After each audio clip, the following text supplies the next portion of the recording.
ادبی بستی میں ایک جملہ کہنے جا رہا ہوں. تلاوت قرآن کے حوالے سے اگر آج شہداء کا چہلم نہ ہوتا تو شاید نہ پڑتا. تلاوت قرآن کے حوالے سے ظاہر ہے کہ پیغمبر کا لہجہ تو جو ہوگا وہ کائنات میں کسی کا ہو ہی نہیں سکتا. اب میں ادب سے فائدہ لیتے ہوئے جملہ کہنے جا رہا ہوں. شہزادہ گلریز رامپوری صاحب موجود ہیں, حسن بھائی موجود ہیں, مولانا مظفر صاحب, اور اتنے بہترین سننے والے اور پڑھے لکھے قابل ترین لوگ, اردو ادب کے جاننے والے. جملہ کہوں گا آہستہ سے, ذمہ داری آپ کی بڑھا رہا ہوں. پیغمبر جب قرآن کی تلاوت کرتے تھے تو قرآن عش کرتا تھا.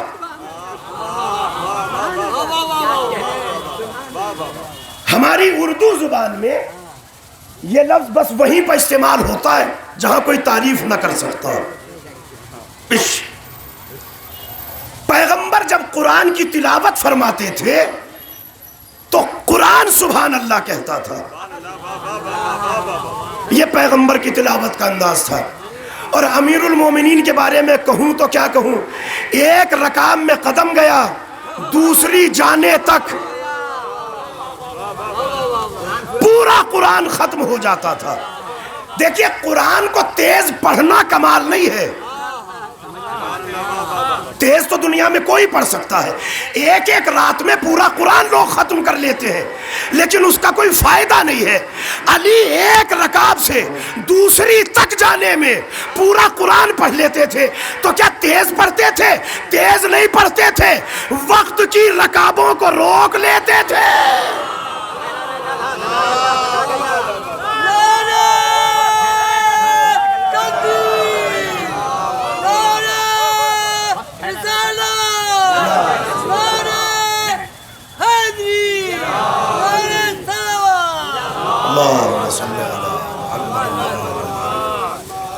اور صرف پڑھتے نہیں تھے مولا. ایک حدیث آپ نے سنی ہوگی امیر المومنین کی, اس میں آپ ارشاد فرماتے ہیں لو سلیت لیل بساتا لافتیت لأہل التورات بالتوراتہم ولأہل الانجیل بانجیلہم ولأہل القرآن بقرآنہم حتی ینطق التورات والانجیل والقرآن صدق علی وما غلب.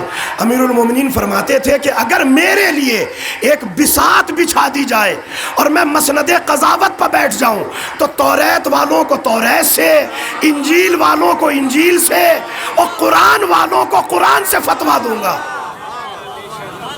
کوئی ذات آپ کو یاد آئی؟ تھوڑا سا آگرہ کی طرف بڑھیے, آپ کے رامپور سے زیادہ دور نہیں ہے, زیادہ فاصلہ نہیں ہے.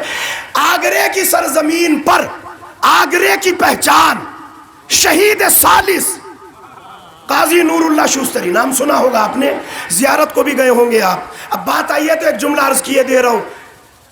شہید اتنا بابرکت ہوتا ہے کہ اگر کوئی اس کی بارگاہ میں پہنچ جائے تو وہ اس کا بھی رابطہ خدا سے کرا دیتا ہے. ایک جملے میں آپ سمجھ جائیں گے ابھی انشاءاللہ. یہ حدیث میں نے پورے کا ترجمہ نہیں کیا, ایک حصے کا ترجمہ کیا, چھوڑ دیا چونکہ شہید کی بات ذہن میں آ گئی. سن لیجئے, ہو سکتا ہے کہ کوئی بات آپ تک پہنچا جاؤ. جس کا جو حق ہے وہ دینا چاہیے.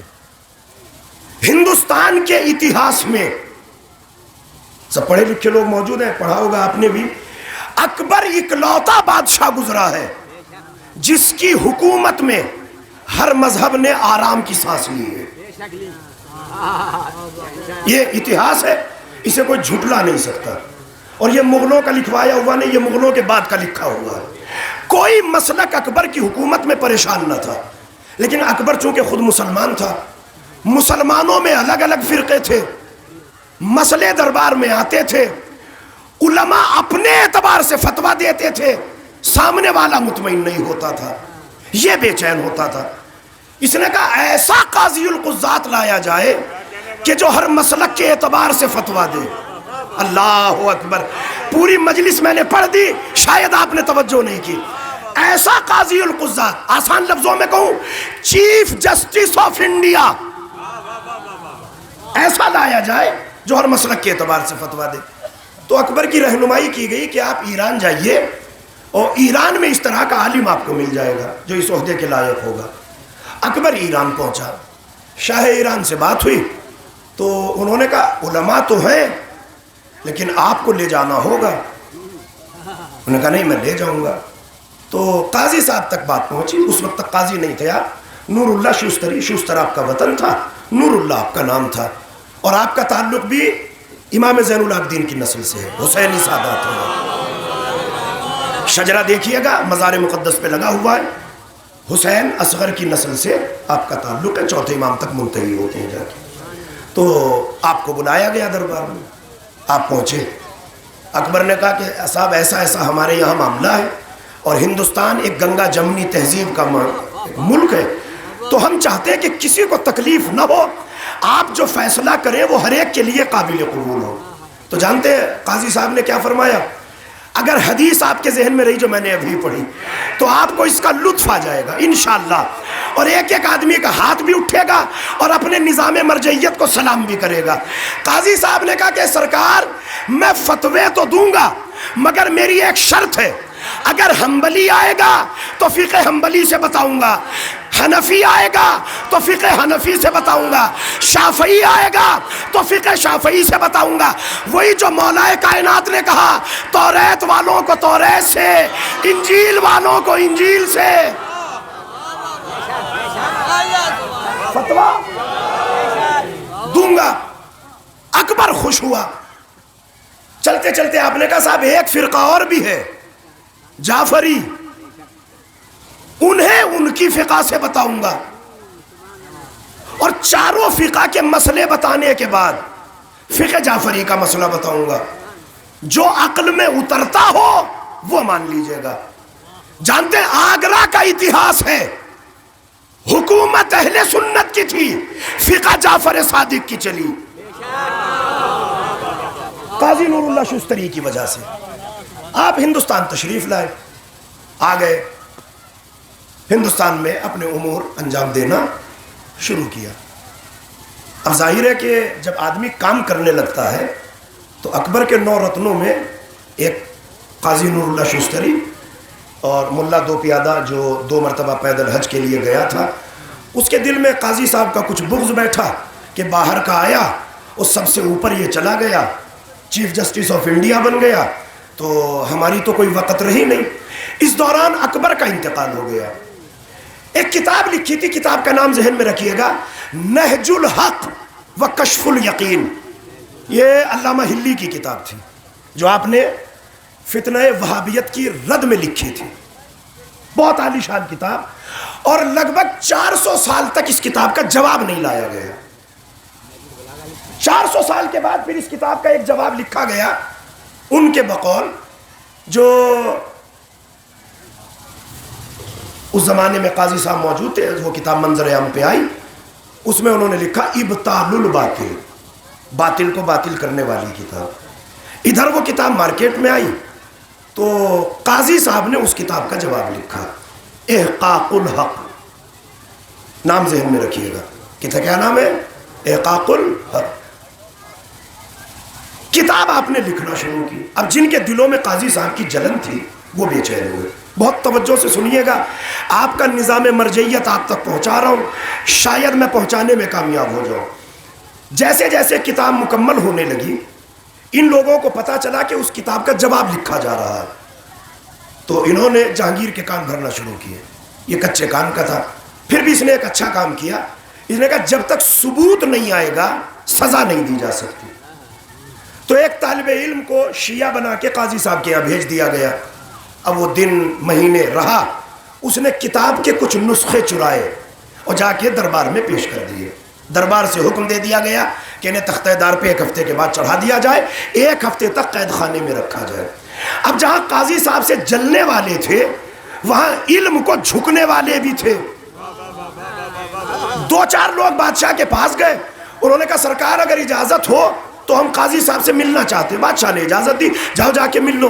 اب یہ قاضی صاحب سے ملنے کے لیے آئے، جس جملے کے لیے میں نے ساری زحمت آپ کو دی، آئے قاضی صاحب سے، آ کے کہا کہ سرکار آپ کے مسلک میں تقیہ ہے، تقیہ کر کے جان بچا لیجئے۔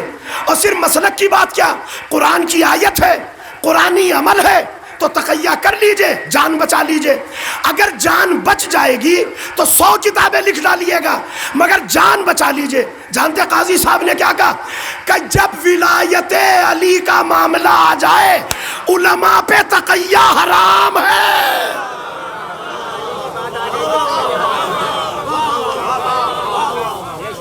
ولایت علی کے معاملے میں علماء پہ تقیہ حرام ہے. کیوں؟ فرض کیجئے ممبر سے کوئی کہنے لگے استغفر اللہ استغفر اللہ، اہل بیت غلط تھے یا امام حسین حق پر نہیں تھے، تو غیروں کے لیے ثبوت بنے گا کہ نہیں بنے گا؟ تو قوم چاہے تقیہ کر لے، ولایت اور حق کے معاملے میں علماء پہ تقیہ حرام ہے. کیونکہ اگر یہ تقیہ کر گئے تو مسلک کا جنازہ نکل جائے گا. اب نسخے پہنچے، حکم دے دیا گیا، وہ وقت آیا کہ قاضی صاحب کو تختہ دار پہ چڑھایا جانے لگا. اب یہ ایک باقاعدہ ہسٹری ہے جو بہرحال اس وقت کا میرا موضوع نہیں ہے. میں ایک بات ثابت کرنا چاہتا ہوں آپ سے. اکثر ہماری قوم شکوہ کرتی ہے کہ مولانا بڑے غریب آدمی ہیں، دعا فرمائیے ہمارے حق میں، اللہ ہمارے حالات بدل دے. اپنے کو غریب نہ سمجھیے، کیونکہ جب قاضی صاحب کو پھانسی کے تختے پہ لٹکایا گیا تو ایک فقیر تھا سید حسن نامی، لاہور میں رہتا تھا، فقیر، بالکل فقیر انسان، سید تھا. جب قاضی صاحب 2 دن تختہ دار پر لٹکے رہے تو شہزادی اس کے خواب میں آئی اور آ کے فرمایا کہ تو یہاں بیٹھا ہے، میرا بیٹا تختہ دار پر لٹکا ہوا ہے، جا کے غسل و کفن کا انتظام کر. اس نے پوچھا کہاں؟ کہا آگرہ میں. تو فقیر کہتا ہے کہ شہزادی کہاں لاہور، کہاں آگرہ، جانے میں وقت لگے گا اور جب تک پہنچوں گا لاش خراب ہو جائے گی. تو جانتے شہزادی نے کیا کہا؟ ہماری راہ میں مرنے والا لاش خراب نہیں ہوگی، صحیح رہے گی، تو جا. کبھی بھی میں کیسے جاؤں؟ کب قدم تو اٹھا. روایتیں کہتی ہیں اس نے پہلا قدم اٹھایا لاہور میں تھا، اگلا قدم آگرے میں تھا. جس شہید کے جنازے کے لیے اللہ اتنا اختیار دے دے کہ فقیر طی العرض کر لے تو شہید کا اختیار کیا ہوگا آپ اندازہ لگا سکتے ہیں. بہرحال بات طولانی ہو گئی، مجھے اتنا پڑھنا نہیں تھا. اصل اپنے موضوع پہ آتا ہوں جو مجھے آپ تک پہنچانا ہے. مولا کائنات ایسے قرآن پڑھتے تھے، رکاب سے رکاب میں قرآن ختم ہو جاتا تھا. فتوے دینے کی بات آئی تو آپ نے فرمایا کہ توریت، زبور، انجیل، قرآن ہر ایک کو ہر ایک کے مسلک کے اعتبار سے فتویٰ دوں گا. جناب سیدہ کے بارے میں کیا کہوں؟ ایک میلی جناب فضہ کے حوالے سے پڑھ چکا ہوں، آپ کے ذہنوں میں ہوگی. جن کے دروازے کی کنیزی کرنے والی، حبش کی رہنے والی، قرآن سے کلام کرنے لگے تو فاطمہ کی تلاوت قرآن کیا ہوگی آپ اندازہ لگا سکتے ہیں. اور امام حسن کے بارے میں تو کچھ کہنا ہی نہیں، اس لیے کہ دنیا میں مصر سے اچھی تلاوت کہیں نہیں ہوتی. لیکن جب مصر والے مدینے آتے تھے اور امام حسن تلاوت فرماتے تھے تو یہ اونٹوں سے بے ہوش ہو کے گر جاتے تھے. امام کی آواز سننے کے بعد میں نے ساری تمہید حوالے کر دی. اگلا جملہ آپ کو پڑھ لینا ہے. اب آپ اندازہ لگاؤ، پیغمبر نے ایسا قرآن پڑھا، علی نے ایسا قرآن پڑھا، حسن نے ایسا پڑھا، فاطمہ نے ایسا پڑھا. مگر ہاتھ جوڑ کے پنجتن کی بارگاہ میں کہنا چاہتا ہوں، اے محمد مصطفیٰ، اے علی مرتضیٰ، اے سیدۃ النساء العالمین، اے حسن مجتبیٰ، آپ نے قرآن پڑھا مگر زندگی میں پڑھا سلام حسین کو جس نے گلا کٹا کے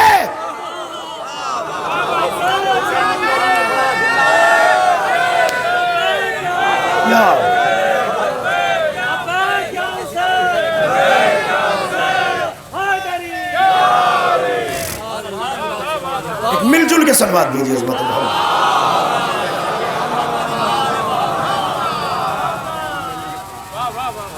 آپ نے زندگی میں پڑھا، حسین نے سر کٹا کے نو کے نیزہ پہ پڑھا. حالانکہ پڑھ سب سکتے تھے مگر پڑھا کس نے؟ آپ کے مولا نے. میں 2 منٹ آنسو روکیے. معجزہ سر حسین پڑھنا چاہتا ہوں قرآن کے حوالے سے، شاید میری بات آپ تک پہنچ جائے اور اسی سے مسائل کی طرف آ جاؤں گا. طولانی گفتگو نہیں کرنا ہے بالکل. کربلا سے لے کے شام تک سر حسین کا نوک نیزہ پہ ہے، وہ تلاوت قرآن جاری ہے۔ کون سا سورہ پڑھتے تھے مولا؟ سورہ کہف، الحمدللہ یہ ذہن میں رکھیے گا۔ کون سا سورہ؟ سورہ کہف، اصحاب کہف والا سورہ، یہی پڑھا ہے حسین نے پورے سفر میں۔ ایک منزل آتی ہے جس کا نام ہے قنسرین، راہ شام میں، کوفے سے نکلنے کے بعد شام سے پہلے قنسرین، اس وقت کے عیسائیوں کا سب سے بڑا گڑھ تھا قنسرین، سب سے بڑا صومعہ، گرجا گھر، چرچ، ان کا عبادت خانہ، ان کا سب سے بڑا پوپ، پادری، فادر وہاں رہتا تھا۔ جیسے یہ قافلہ اس کے سامنے سے گزرا، وہ اوپر بیٹھا ہوا ہے محل کی چھت پر چرچ کی، اور کھڑکی سے یہ نظارہ دیکھ رہا ہے۔ امام کے سر مطہر پہ نظر پڑی، آنسو روکیے گا، قسم خدا کی اتنا بڑا معجزہ ہے سر حسین کا کہ مصائب کی نظر ہو جاتا ہے، اور نہ ذاکر پڑھتے نہ آپ سننا چاہتے۔ آخری مرحلہ میں یہیں سے مصائب کی طرف آ جاؤں گا۔ اس نے مولا کے سر کو دیکھا، لب مبارک پہ نظر پڑی، اس نے دیکھا کہ لب ہل رہے ہیں، لبوں کو ہلتا دیکھا، تعجب میں پڑا۔ آج تک آپ نے دیکھا کہ مرنے کے بعد کوئی بول رہا ہو؟ ناممکن سی بات ہے، کون مرنے کے بعد بولتا ہے؟ اس نے کہا سر کٹا ہوا ہے، لب ہل رہے ہیں۔ فوراً گرجا گھر سے اترا، جیسے نشیب کی طرف پانی آتا، دوڑتا ہوا، اور ایک جملہ اس کے لبوں پہ تھا، جملہ سن لیجئے اور اس کے بعد انشاءاللہ وضاحت کر کے مصائب کی طرف آ رہا ہوں۔ کہتا ہے واللہ ما رأینا خطیبا یخطب علی منبر السنان دون الریت والجنان مسیح وحق العذرا۔ ہاتھ جوڑ کے کہہ رہا ہوں خدا کے لیے، بھئی یہ جملہ سن لیجئے، انشاءاللہ مصائب کی طرف آ رہا ہوں۔ وہ کہتا ہے میں 70 سال کا ہو گیا، کیا جملہ ہے قسم خدا کی، حسینیت کے یہ جو جلوس نکلتے ہیں، ان کے نکلنے کی وجہ یہی ہے کہ جب ہمارا جلوس نکلے تو دیکھنے والا صراط مستقیم پہ آ جائے۔ حسین کا جلوس چلا ہے، اب دیکھیں پہلا انسان جو صراط مستقیم پہ آ رہا ہے۔ کہتا ہے 70 سال کا ہو گیا، منبر کے خطیب تو لاکھوں دیکھے، نو کے نیزہ کا پہلا خطیب دیکھ رہا ہوں۔ خطیباً یخطب علی منبر السنان، نو کے نیزہ پہ کلام کر رہا ہے۔ اچھا صرف کلام نہیں کر رہا، دون الریت والجنان، نہ دل ساتھ ہے نہ پھیپھڑے ساتھ ہے، اور یہ بول رہا ہے۔ آپ بتائیے کہ دل اور پھیپھڑے سے کیا تعلق ہے؟ ذرا سا بھی میڈیکل سائنس سے تعلق رکھنے والا، یا تھوڑا سا بھی انسانی بدن اور اس کی حیت و حرکات اور اس کائنات سے تعلق رکھنے والا جس نے پڑھ رکھا ہے، وہ آسانی سے سمجھ جائے گا کہ مولا کا معجزہ کیا ہے۔ کیا کہا عیسائی نے؟ دون الریت والجنان، نہ پھیپھڑے ساتھ نہ دل ساتھ۔ جب بھی کوئی آدمی کلام کرتا ہے تو کلام بعد میں کرتا ہے، پہلے منہ کھلتا ہے، ہوا یہاں سے پھیپھڑوں تک جاتی ہے، پھیپھڑے پھولتے ہیں، پمپ کرتے ہیں، پھر یہ ہوا یہاں سے سینے کی طرف آتی ہے، سینے سے لہوات کی طرف، لہوات سے حلق کی طرف، حلق سے نرخرا، نرخرے سے زبان، زبان سے لب، لب کھلتے ہیں، تب آدمی کا کلام پیدا ہوتا ہے۔ میں نے سب پڑھ دیا، آپ نے شاید توجہ نہیں کی۔ جب تک یہاں ہوا نہیں بھرے گی آدمی بول نہیں سکتا، دل ارادہ نہ کرے منہ کھل نہیں سکتا۔ حسین کا بدن کربلا میں ہے، اللہ اکبر، سر نو کے نیزہ پہ ہے، اور پھر بھی لبھائے مبارک ہل رہے ہیں۔ تعجب میں پڑا، کہتا یہ عام بشر نہیں ہے، مسیح وحق العذرا، یہ آج کا عیسیٰ ہے۔ آیا امام کے سر کے قریب تو امام چہارم قافلے میں موجود تھے، پوچھتا ہے یہ کس کا سر ہے؟ تو امام نے یہ نہیں کہا یہ میرے بابا حسین کا سر ہے، کہا ھذا ابن رسول اللہ، یہ نبی کا بیٹا ہے۔ فوراً امام کے سر کے پاس آیا، آ کے کہتا میں آپ سے ایک وعدہ چاہتا ہوں کہ میری شفاعت کا وعدہ کرو۔ جانتے امام نے کیا فرمایا؟ کہ میری شفاعت صرف کلمہ گو کے لیے ہے، کلمہ پڑھنے والا ہی شفاعت کا حقدار۔ تو اس نے کہا مولا میں کب کہہ رہا ہوں کہ میں عیسائی رہنا چاہتا ہوں، کلمہ پڑھائیے۔ اب تمام ارباب تاریخ و سیر نے لکھا، جملہ آپ کی سماعتوں کے حوالے، مڑ جاؤں گا مصائب کی طرف، تمام ارباب تاریخ و سیر نے لکھا، حسین نے کہا پھر پڑھ لا الہ الا اللہ محمد الرسول اللہ علی ولی اللہ، اپنے بابا کا کلمہ پڑھایا۔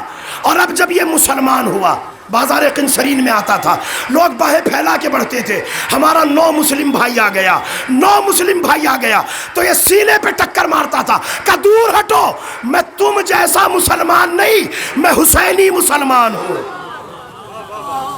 تم الگ ہو میں الگ ہوں۔ اور بس ایک سورہ پڑھتا ہوا حسین کا سر چلا، سورۃ الکہف۔ کیا کسی انسان میں طاقت ہے کہ اس عالم میں اور اس انداز سے اپنے بابا کا تعارف کرا سکے؟ یقیناً یہ معجزہ معصوم تھا۔ سورہ کہف پڑھتے پڑھتے حسین آئے۔ علماء نے ایک وجہ لکھی ہے سورہ کہف ہی امام نے کیوں پڑھا۔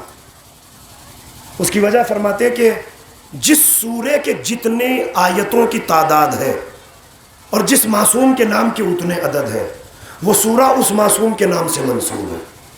اب آپ کا وقت نہیں لوں گا، ایک جملے میں بات پہنچا رہا ہوں، شاید میری بات پہنچ جائے۔ مولا علی کے نام کے کتنے عدد ہیں؟ 110۔ ہر گاڑی پہ لکھا ہے، ہر گھر میں لکھا ہوا ہے۔ کوئی آدمی بائک بھی لیتا ہے تو سب سے پہلے 110 نمبر اپنی بائک پہ لکھواتا ہے، کیوں؟ کیونکہ یہ مولا علی کا عدد ہے۔ قرآن کا اکلوتا سورہ ہے سورہ کہف، جس کی آیتوں کی تعداد 110 ہے۔ تو گویا حسین نے سورہ کہف نہیں پڑھا، علی کا سورہ پڑھا، اور علی کا سورہ پڑھ کے دنیا کو بتایا کہ میں مرنے کے بعد علی کو نہیں چھوڑتا، تم زندہ رہ کر علی کے بغیر کیسے جی سکتے؟ ایک بابا سے بلند صلوات بھیجے عظمت محمد۔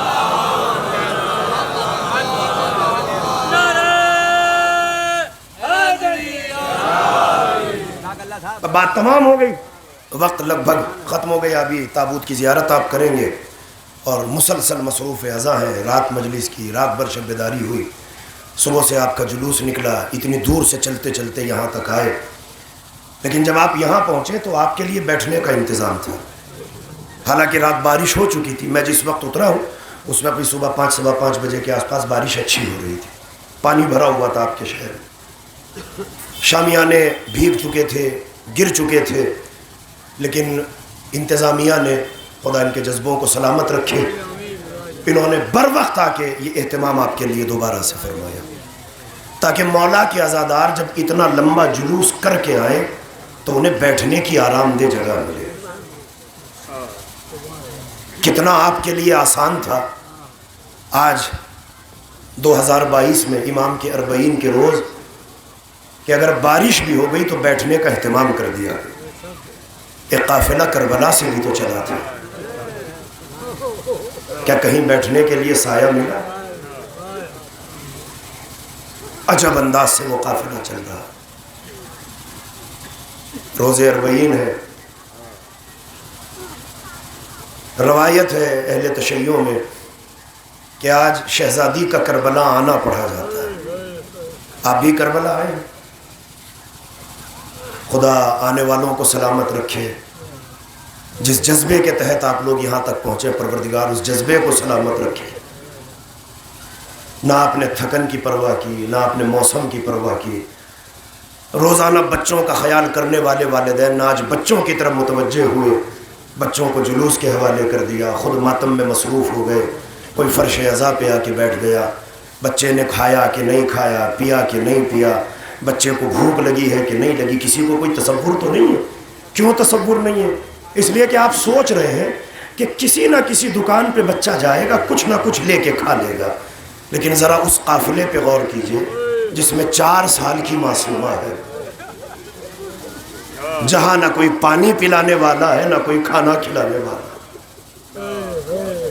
زندان سے قافلہ واپس پلٹ رہا ہے، اختلاف روایات کے ساتھ سال بھر، 2 سال، 6 مہینے، 1 مہینہ یا 6 دن یا 1 ہفتہ، جو بھی روایت ٹھیک ہو، مجھے اس سے بحث نہیں۔ حسین کا لٹا ہوا قافلہ واپس پلٹ رہا ہے۔ جیسے یہاں انتظامیہ آپ کے استقبال میں کھڑی ہے، ایسے ہی کربلا کا ایک زائر حسینی قافلے کے انتظار میں کھڑا ہے۔ امام سجاد اپنی سواری سے اترے، جناب جابر آگے بڑھے، مولا کو سلام کیا، امام نے پیروں سے نالین کو برطرف کیا، امامہ اتارا، جابر نے ہاتھ جوڑ کے کہا سرکار قبر مطہر تو بہت دور ہے، آپ نے ابھی سے نالین اتار دی؟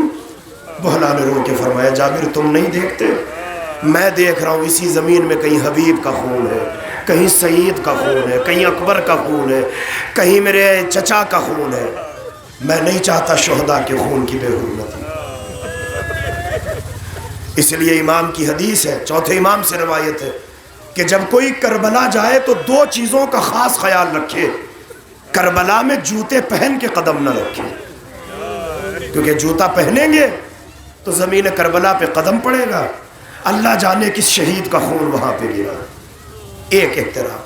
دوسرا کہ جب کربلا میں رہو تو گوشت نہ کھایا کرو، کربلا میں گوشت کی مناہی، حرام نہیں ہے، لیکن کربلا میں رہتے ہوئے گوشت کھانے کو منع کیا۔ میں نے جب سوچا تو مجھے بھئی ایک ہی وجہ سمجھ میں آئی، اس لیے کہ اگر آپ گوشت کھائیں گے تو جانور کٹے گا، جانور کٹے گا تو پہلے اسے پانی ضرور پلایا جائے گا، جب اس کے سامنے پانی رکھا جائے گا تو شاید حسین کو اپنی پیاس ضرور یاد آئے گی، اور سینے پہ لیٹا ہوا اصغر جو پانی کے لیے مارا گیا۔ اجرکم اللہ، اجرکم اللہ۔ بس تمام ہو گئی عزیز و مجلس، چلے حسین کا بیٹا آگے بڑھے 2 قدم، جناب زینب نے کہا میرے لال شہداء کو کہاں دفنایا ہے؟ گنج شہیدہ کی طرف لے کے آئے، اماں یہ گنج شہیدہ ہے، یہاں میں نے شہداء کو دفنایا ہے۔ جناب زینب نے فاتحہ پڑھا، شہداء کا ماتم کیا، شکریہ ادا کیا۔ اب یہ تو تاریخ میں نہیں ملتا کتنی دیر روتی رہیں، مگر یہ ضرور ملتا ہے کہ بہت دیر زینب روتی رہیں۔ رو رو کے جب افاقہ ہوا، سجاد نے بازو پکڑا، پھوپھی سے کہا اماں اٹھیے آگے بھی تو بڑھنا ہے، تو زینب رو کے کہتی ہے میرے لال یہ بتا میرا حسین کہاں ہے؟ اب آپ اندازہ لگائیے، آج آپ جاتے ہیں زری کی زیارت کو، زری پہ نظر پڑتی ہے تو کیا حالت ہوتی ہے، 3 دن تک آدمی رو رو کے پاگل ہو جاتا ہے۔ زینب نے زری کو نہیں دیکھا، حسین کی قبر کو دیکھا۔ سجاد نے اشارہ کیا، بی بی جا کے قبر سے لپٹ گئی، حسین تیری بہن اجڑ کے آ گئی۔ اجرکم اللہ۔ بس عزیزو، بھائی بہن میں گفتگو ہوئی، زینب نے اکبر و اصغر اور حسین کا ماتم کیا۔ ابھی شہداء کے لاشیں برآمد ہوں گے، نقابت کے فرائض بلے صاحب انجام دیں گے، مسائل کی تفصیل آپ سنتے جائیے گا۔ میں بس ایک روایت پڑھنا چاہتا ہوں جس کے لیے میں نے سارے مسائل پڑھے۔ حسین کی قبر پہ زینب روتے روتے شام ہو گئی، زینب کو افاقہ نہیں ہوا۔ صدام کا زمانہ یاد کیجئے، جب یہ کسی شیعہ پہ ظلم کرتا تھا تو اس کے ظلم کا ایک طریقہ یہ بھی تھا، یہ قبر حسین پر چھوڑ دیتا تھا۔ جانتے قبر حسین کوئی 3 دن سے زیادہ برداشت نہیں کر سکتا، ذہنی توازن کھو بیٹھتا ہے یا رو رو کے مر جاتا ہے۔ ایسے بہت سے شیعہ تھے جو قبر پہ 3 دن سے زیادہ رہے اور رو رو کے پاگل ہو گئے، پھر انہیں وہاں سے نکالا گیا۔ اب زینب قبر حسین پہ ہے، اپنے مصائب سنا رہی ہے۔ کتنا لمبا سفر تھا جو زینب نے کیا، کربلا سے چلی، شام پہنچی، شام کی مصیبتیں، شام کی صعوبتیں، سکینہ کی شہادت، سکینہ کا غسل و کفن، سکینہ کا دفنانا۔ حسین سے بہن بتا رہی ہے، اللہ جانے مولا کا کیا حال ہوا ہوگا۔ سجاد نے دیکھا کہ حال کچھ اور نہ ہو جائے، اپنی پھوپھی کو باہوں میں بھر کے اٹھایا کہ میرے لال ایک بات اور بتا، میرا عباس کہاں ہے؟ شہزادی کو سہارا دیا، فرات کے کنارے پھوپھی کو لے کے آئے، کھڑے ہوئے، اشارہ کیا اماں وہ چچا کی قبر ہے۔ جناب زینب نے قبر کو دیکھا، پھر سید سجاد کا چہرہ دیکھا. میرے لال یہی عباس کی قبر ہے؟ ہاں اماں یہی چچا کی قبر ہے. سجاد یہی چچا کی تیرے قبر ہے؟ اماں ہاں یہی تو چچا کی قبر ہے. اپنے ہاتھوں سے دفنایا.